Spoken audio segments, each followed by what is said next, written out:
Kiai Haji Bahauddin, itu yang disebut dengan Gus Baha. Saya terima kasih kepada Gus Baha, Kiai Bahauddin, yang datang jauh dari Jawa Tengah. Nah, beliau ini sekarang ini mubaligh yang sangat terkenal. Saya terima kasih kehadirannya pada siang hari ini dalam rangka haul. Dengan Allah Subhanahu wa Ta'ala membalas apa yang keikhlasannya untuk datang ke Tanah Araim. Ya, mudah-mudahan apa yang akan diceritakan dari haul ini, tausiahnya, mari kita dengarkan dan kita resapkan. Mudah-mudahan itu menjadi bekal hidup kita. Wasirli amri wahlul 'uqdatam min lisani yafqahu qawli. Allahumma shalli wa sallim wa barik ala sayyidina Maulana Muhammadin wa ala alihi washabihi asmin amma ba'du. Yang sangat saya hormati Bapak Wakil Presiden Profesor Dr. Kiai Haji Ma'ruf Amin dan istri.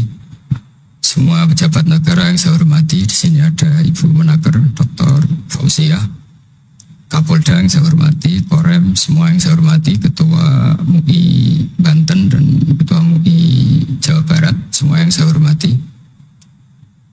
Ini tak tanya dulu sama Pak Dokter, ini gimana Pak Dokter?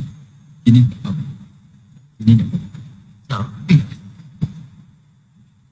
Bismillahirrahmanirrahim.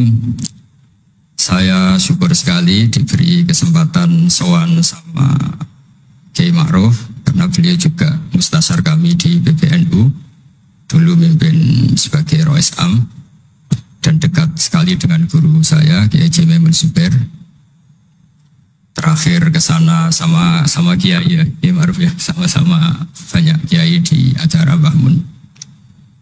Saya akan matur tidak banyak, tapi saya pastikan semua itu berdasar naskah yang ditulis Syekh Nawawi.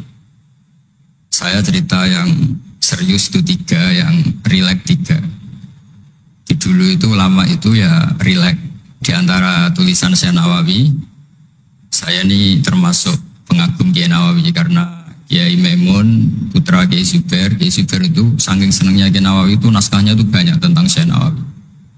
Dan saya termasuk zuriyah kudus. Saya masih keluarga dengan Raden Asnawi, masih keluarga karena sama-sama zuriyah dari Mbak Asnawi Sepuh. Itu yang akhirnya menikah Nyai Hamdana, yang dulu pernah dinikah Syekh Nawawi. Terus Nyai Hamdana itu dulu dengan Syekh Nawawi punya putri namanya Zuhroh. Setelah dengan Raden Asnawi punya anak dinamai Zuhri. Punya zuriyah, ada yang namanya Kiai Minan, Kiai Niam, terus punya anak-anak, di antaranya Kiai Hafid yang jadi menantu keluarga Saran. Saya kalau boleh cerita, saya ini khatam Tafsir Munir itu 3 kali. Dulu ngaji di Sarang 2 kali, terus belajar sendiri, terus mentakriri. Takriri itu beri catatan-catatan yang untuk meneguhkan satu rilis ya, atau satu tag atau satu ibarat yang diinginkan Syekh Nawawi. Saya beri beberapa contoh dan ini dipraktekkan di Indonesia. Orang Indonesia itu mesti hafal Fatihah dan semuanya merasa pintar. Itu ya barokahnya Syekh Nawawi, karena kata Syekh Nawawi itu semua Quran dikumpulkan di Fatihah. Fatihah itu dikumpulkan di Bismillah. Nah, Bismillah itu dikumpulkan di Ba. Baknya saja masih dikorting di titiknya saja. Jadi kalau orang bisa titik itu sudah menguasai satu Quran. Karena pikirannya Syekh Nawawi itu semua Quran itu menerangkan tauhid, dan tauhid itu dimulai dari ba. Ba itu bi kana makana wa bi yakunu mayakun. Jadi karena saya, kata Allah, yang ada menjadi ada, yang enggak ada juga menjadi akan ada kalau Allah menghendaki wujud. Sehingga dulu Syekh Nawawi itu sudah sukses membuat pikiran kita itu rileks. Kalau nggak bisa Quran semuanya ya Fatihah. Kalau Fatihah nggak bisa ya baca Bismillah. Setidaknya orang Islam itu nggak boleh tercerabut dari Quran. Sehingga saya kalau baca teks-teksnya Syekh Nawawi itu punya pengaruh besar di cara pandang kiai-kiai Indonesia. Di antaranya yang paling monumental, dan setelah ini saya akan tidak menambahi juga tidak mengurangi, adalah Syekh Nawawi cara menganalisis surat Ar-Rum. Di Indonesia itu menerima faham beragama, tapi tidak menerima faham ateis. Itu dulu zaman Rasulullah SAW sugeng, itu ada kekuatan besar yaitu Romawi dan Persia. Singkat cerita, Persia ini tanpa nabi, tanpa kitab suci, yang Romawi ini punya nabi dan punya kitab suci. Meskipun versi mereka. Ketika orang Persia mengalahkan Romawi, itu nabi terus dicibir, diolok-olok sama orang kafir Mekah. Muhammad, kawan kamu yang punya kekuatan langit, maksudnya punya kitab suci, ternyata kalah. Paling kamu juga kalah dengan kita yang tanpa pegangan langit. Nabi itu susahnya minta ampun. Karena Nabi tidak bisa membayangkan kalau kehidupan manusia itu tidak dipandu agama, tidak dipandu kitab suci. Meskipun zaman itu ya Romawi itu tidak Islam.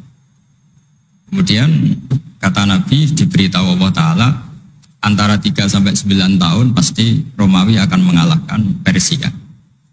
Dan itu nggak dianggap kemenangan Romawi mengalahkan Persia, tapi menangnya ahli kitab, orang yang berpegangan kitab suci mengalahkan orang yang tidak berpegangan kitab suci. Dan saat itu Allah ngendikan wa yauma idzi yafrahul mu'minun, di hari kemenangan Romawi mengalahkan Persia atau kemenangan ahli kitab terhadap non ahli kitab, itu orang mukmin itu senang sekali, sangat senang. Ini saya baca di tagnya Syekh Nawawi supaya di sini Anda tidak mendengarkan pendapat saya, memang benar-benar mendengarkan apa yang dikatakan Syekh Nawawi. Saya baca tidak ya niru-niru Kiai Ma'ruf. Tadi beliau masih ngendikan secara fasih, ngendikan usul fikih, kaidah fikih, karena ilmu beliau dengan kita ini bersanad yang sama. Dulu Mbak Mun ngaji Mbak Karim yang ngaji Mbak Hashim. Jadi Mbak Hashim ngaji Syekh Khalil. Kalau saya lewat sanad kudus ya diantaranya saya lewat Syekh Nawawi Al-Bantani. Nanti saya baca beberapa sanad Syekh Nawawi. Kata Syekh Nawawi Al-Bantani, beliau ngendikan wa yauma idzi yafrahul mu'minuna bi nasrillah wa yawma idh yahlibur rumu ala farisa yafrahul mu'minuna bitaghlibillah man lahu kitabun ala man la kitabalah wa yafrahuna biwalabatihim al-musyrikina bi badrin.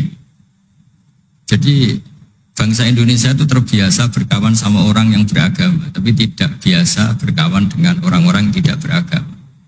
Itu karena Imam Nawawi mengatakan, Syekh Nawawi, wanak tubuh maqaddamu atharohum, pikiran besar Syekh Nawawi adalah ketika orang Romawi mengalahkan Persia, itu cara berpikir Imam Nawawi itu mengalahkannya orang yang berkitab, mengalahkan yang tidak berkitab.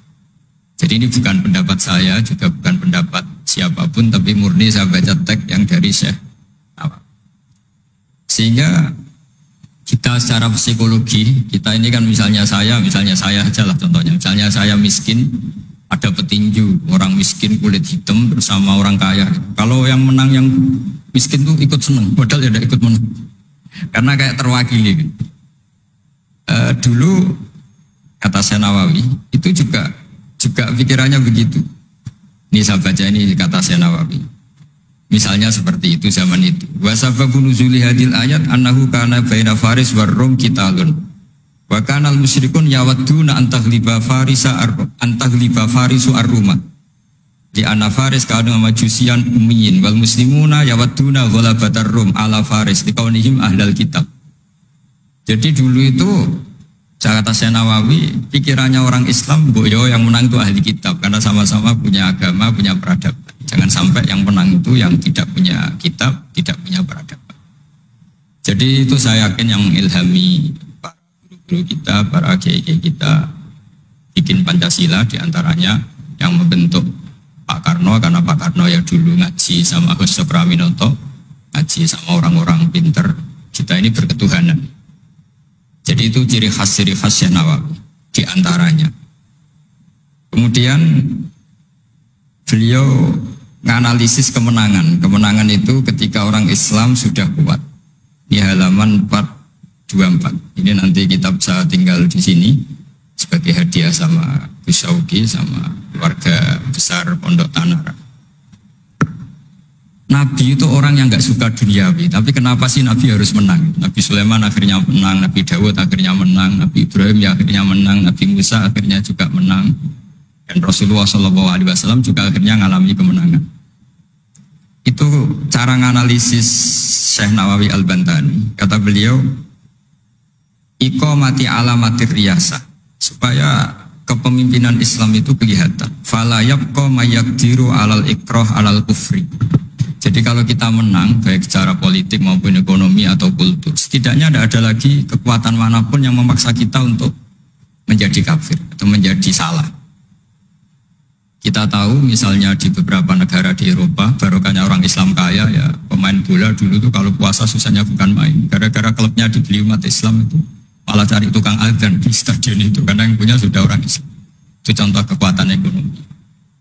Dulu kita mungkin ngalami pengajian itu kayak apa susahnya. Sekarang ketika banyak orang-orang yang dari dunia kiai cakep, ya, sekarang ya nyaman. Jadi di antara alamatnya tamkinu hadatin adalah wala yumakkinan nalagum dinahumul ladir tadolagum wala yubadilannagum min ba'di khaufim amna. Ciri utamanya adalah tamkin fil ard. Merasa beragama itu nyaman, tidak ada yang ganggu. Itu zaman itu Syekh Nawawi sudah menganalisis kenapa sih Nabi harus menang. Kata beliau supaya la yabqa mayaqdiru alal ikrah alal kufri. Ini tafsir di ayat wa yahdiyaka siratan mustaqima ketika Syekh Nawawi menerangkan kenapa Nabi harus menang di halaman 424 surat Al-Fatih. Jadi itu sisi-sisi betapa Syekh Nawawi itu luar biasa. Terus menyangkut kiblat. Dulu ramai sekali di Indonesia kalau kiblat harus presisi betul, harus ditertibkan betul. Tapi ternyata masjidnya para wali dan para orang-orang soleh itu ya kayaknya asal madep mulon itu ada yang komentar itu kenanya Afrika atau Mesir entahlah. Tapi Imam Syekh Nawawi zaman itu ngendikan setelah beliau cerita presisi, beliau ahli falak. Saya tahu banyak keahlian beliau falak karena saya punya kitab gurunya Syekh Nawawi. Namanya Syiarus Salikin, itu karangan guru beliau. Syekh Abdus Somad. Itu kata beliau selain menukil pentingnya presisi kiblat, tapi beliau tetap menukil itu ngutip Waruwiya an Ibni Abbasin annahu qala al-baitu qiblatun li ahlil masjid wal masjid qiblatun li ahlil haram wal haram qiblatun li ahlil masyriq wal maghrib.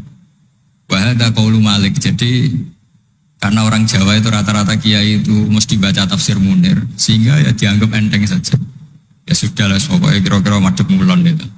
Karena kalau masjid dipresisikan detail, nanti pertanyaannya juga yang sudah mati-mati harus dipresisikan. Karena madhep kiblat itu tidak hanya sholat, tapi juga orang yang sudah meninggal itu bisa ribet itu. Ya kalau yang mbahnya wali, jenazahnya masih utuh. Kalau yang nggak wali kan sekliwat itu karena sudah nggak ada bentuknya.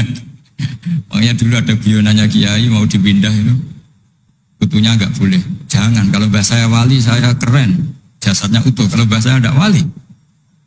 Jadi ya, tapi apapun itu saya cerita betapa efek dari pikiran besar Syekh Nawawi itu mempengaruhi kita. Sehingga dulu masjid-masjid, musola-musola itu ya tetap hati-hati lah. Tapi ya tetap saja agak longgarnya.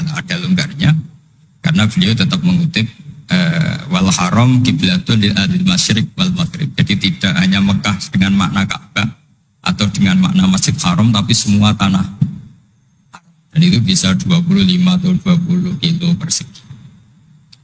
Kemudian ini biar benar-benar halnya Syekh Nawawi. Jadi saya tidak cerita pikiran saya, tapi murni cerita Syekh Nawawi. Saya punya naskah banyak karena memang saya nekuni betul. Saya khatam, kalau nggak 3 kali saya khatam tafsir Munir. Ketika beliau menafsirkan fa inna hizballahumul ghalibun. Ini favorit saya di Syekh Nawawi. Pasukan Allah itu pasti menang, ya. Pasukan Allah itu pasti menang. Tapi beliau dengan unik menjelaskan, ya ini supaya benar-benar Syekh Nawawi ya, saya tidak menambahkan, tidak mengurangi. Di halaman 278. Jadi ngaji pakai kitab itu untungnya 2. 1 mengutip, 2 terus gak usah mikir gitu. Jadi pada saat saya mikir nanti salah di depan Pak Wapres, di depan orang-orang pinter malah sakit atau goblok gitu. Tadi kalau nukil kan aman. Paling salah baca. Kayaknya enggak lah, saya pernah ngaji 3 kali. Ya, kayaknya enggak. Tapi kalau misalnya salah itu apa-apa. Bismillahirrahmanirrahim. Fa inna hizballahi humul ghalibun. Kata Syekh Nawawi, wa may yattakhidum terus hum al-ghalibuna ala a'daihim bil hujjah. Fa innaha mustamirratun abadan. Amma bisolah wa daulah faqad dibulabun. Ini termasuk yang unik dari Sanawi. Kata beliau, Islam itu akan selalu menang secara argumentatif. Bahwa ada sekolah perbandingan agama, bahwa ada kajian agama. Asal yang dikaji Islam ya, bukan orangnya. Kalau orangnya ya macam-macam. Itu pasti argumentasinya itu meyakinkan karena hujjah. Hujjah bahwa Allah itu satu, bahwa kita harus berakhlak, kita harus meninggalkan narkoba, harus meninggalkan perzinahan. Itu argumentasinya mantap, secara uluhiyah mantap, secara sosial juga mantap. Tapi kalau secara kekuatan politik mungkin akan selalu ada, meskipun inginnya kita tidak ada. Orang-orang Islam yang minoritas di negaranya, atau dengan tanda kutip tertindas di negaranya. Zaman itu Senawi sudah ngendikan, yang pasti menang itu bil hujjah, fa innaha mustamirratun abadan. Ini di halaman 278. Amma bisolah wa daulah faqad yuzladun. Kalau kekuatan struktural negara atau politik atau ekonomi, ya namanya hukum sosial ya kadang kalah. Dan itu dibuktikan secara lahir. Dulu Rasulullah itu pernah kalah di perang Uhud secara lahir. Ya karena itu fisik. Tapi kalau argumentasi logika Islam itu tetap kul falillahil hujjatul baligh. Logika Islam adalah logika yang kelima. Saya kalau didatangi beberapa dosen dari Jogja, saya sering cerita. Logika Islam yang paling kelima itu diantaranya saya sering memberi contoh. Ini misalnya saya megang kertas. Ini besi, pasti orang itu bilang besi sama kertas itu kuat besi. Tapi Anda salah. Secara materi memang besi lebih kuat ketimbang kertas. Tapi masalahnya yang mengendalikan saya ingin menghancurkan besi sementara ingin menyimpan kertas. Artinya Islam itu mengajarkan kita itu kabeh biadillah. Apa artinya besi kalau di bawah rencana dihancurkan? Apa lemahnya kertas ketika rencananya diabadikan? Ini pentingnya Islam. Artinya apa? Ketika Islam bilang al-amru biyadillah, itu tidak bisa ditawar. Meskipun apapun kekuatannya tetap menang Allah. Seperti tadi, saya megang besi sama megang kertas. Orang tak tanya pasti bilang kuat besi. Tapi kata saya, ada keliru. Karena saya punya rencana menghancurkan besi, mengabadikan kertas. Artinya Islam itu mengajari tadi, seperti yang dikatakan Kiai Ma'ruf, la haula wala quwata illa billah. Apapun ilmu kita harus digarisbawahi secara materi kuat besi, secara materi kertas lebih rentan. Tapi harus ditambahin. Tapi hakikatnya terserah yang mengendalikan. Nah, di sini Islam mensifati Allah biyadihi malakutu kulli syai'. Ya terserah Allah. Jadi teori la haula wala quwata illa billah itu tidak perlu diperbandingkan atau diperbenturkan dengan teori usaha. Kalau ada penyakit ya kita usaha. Ada di kitab Ihya, di kitab Dawa itu diterangkan Nabi Musa itu pernah sakit karena beliau merasa dekat sama Allah itu gak berobat, tambah sakit, tambah dikasih nasihat para dokter tetap gak mau berobat. Akhirnya Allah sendiri yang ngasih tahu, udah kamu berobat saja, bukankah terserah jenengan Gusti? Terus kata Allah, apa kamu mau bilang saya bikin sesuatu itu udah ada gunanya? Masa Allah bikin jahe ditanya, apa betul Gusti ini menghangatkan badan? Saya tidak tahu, saya bikin juga gak jelas, kan gak mungkin seperti itu. Tetap kata Allah, fa'ena atau hikmati. Lalu hikmah saya bikin sesuatu dengan fungsi tertentu, lalu gunanya apa? Kalau semuanya tidak ada gunanya. Semenjak itu Nabi Musa percaya atau mau ikhtiar dengan obat. Tapi obat saja tidak cukup, tetap al-amru biyadillah. Saya sering kalau ngaji bilang kita takut COVID, ternyata nyuwun sewu mati kita kecelakaan. Kita takut penyakit tertentu membunuh, ternyata mati kita kesetrum listrik. Tetap kita butuh tawakal. Meskipun bersamaan dengan itu tetap ada usaha melawan COVID, ingin menghilangkan penyakit-penyakit itu. Tapi tetap al-amru biyadillah, sehingga ada keserasian syariat dan keserasian hakikat. Tapi saya pastikan Syekh Nawawi ini memang luar biasa. Jadi beliau menghentikan banyak hal yang menurut saya itu luar biasa. Jadi saya mengkaji tafsir Munir itu, di antara khas-khas beliau adalah beliau bisa cerita tentang tentang kekuatan-kekuatan Allah Ta'ala dengan cara yang rileks. Kemudian kenapa kiai-kiai Indonesia itu ngadepi orang fasik itu tenang, tidak langsung antipati seakan-akan fasik selamanya. Yang soleh juga tidak jumawa seakan-akan soleh sampai mati. Karena kata saya Nawawi itu ketika menafsirkan wa yu'adzibal munafiqina insya'a aw yatub. Namanya hukum sosial sudah saja yang sekarang fasik suatu saat soleh, yang sedang soleh suatu saat fasik. Karena Allah itu bisa saja merubah. Orang munafik yang kayak apa biadabnya, kayak apa salahnya, itu Allah ketika cerita tentang dirinya wa yu'adzibal munafiqina insya'a. Allah ya bisa saja menyiksa orang munafik insya'a. Tapi tetap ada kemungkinan aw yatuba atau Allah memberi tobat. Nah barokahnya itu kadang-kadang kita sebagai GNU itu dikritik gak jelas. Ya kita memang gak mungkin jelas, memang potensinya ya yang sedang soleh ya bisa salah, yang sedang fasik ya bisa benar kan. Karena al-amru biyadillah. Itu ciri khasnya Nawawi. Jadi beliau dan itu membentuk kita semua di halaman 251 juz 2 beliau ngendikan haitsu razaqahum al-iman. Sehingga ya mereka bisa saja suatu saat dikasih iman. Jadi itu contoh-contoh. Kemudian di halaman 288 ketika nah ini biar benar-benar hallnya Syekh Nawawi memang saya persiapkan khusus karena saya memang nggak perlu nyari karena saya punya takriran lengkap tentang tafsir Munir. Jadi saya hanya butuh kutip, butuh memindah saja. Karena naskah itu sudah ada di rumah, terus ini tak pindah di sini, dan rencana kitab ini tak tinggal di sini memang untuk hadiah kepada Gus Syauqi. Ketika Syekh Nawawi cerita tentang wala tajidanna aqrabahum mawaddatan lil ladzina amanu ladzina qalu inna nasara. Jadi suatu saat di komunitas yang kamu adepin, itu kamu akan menemukan orang yang alyan. Alyan itu lebih rileks, lebih ya cara bahasa sekarang mungkin lebih simpati. Jadi orang Indonesia itu lebih simpati pada agama tertentu daripada yang lain. Misalnya kata Syekh Nawawi ngendikan waqad qala ba'duhum madzhabul yahud annahu yajibu alim isalu syarri ila man khalafahum fiddin. Terus ketika beliau cerita yang satunya wa aman nasara falaysa madzhabun dzalik balil idza haramun fi dinihim fa hadza wajhu tafawud. Jadi akhirnya orang Indonesia itu terbiasa dengan seperti ini karena dulu Syekh Nawawi sudah bilang. Jadi betapa Rasulullah itu lebih ingin yang menang itu yang masih punya agama. Jangan sampai yang nggak punya agama itu menang. Bisa dibayangkan kan kita tahu misalnya di ilmu medis kalau cloning itu dibolehkan itu kayak apa manusia jadi uji coba. Jadi gara-gara kita masih beragama apapun hebatnya teknologi cloning itu tidak serta-merta diadopsi atau diterapkan. Jadi itu sumbangan-sumbangan Syekh Nawawi pada kita dan yang membentuk kita. Terus ini yang terakhir di kitab Nashihul Ibad. Jadi ini supaya benar-benar hallnya Syekh Nawawi di kitab saya halaman 112. Ini sekaligus penutup. Saya tidak akan matur banyak-banyak supaya nanti dikaji sendiri kitab-kitabnya Syekh Nawawi. Suatu saat orang yang tukang fitnah ya atau yang suka mungkin kalau sekarang suka gosip atau apalah atau yang suka bikin berita yang enggak benar. Itu Syekh Nawawi menambahkan ini kitab Nashihul Ibad itu karangannya Ibnu Hajar Al-Asqalani. Ibnu Hajar Al-Asqalani itu gurunya Syekh Zakaria Al-Ansori.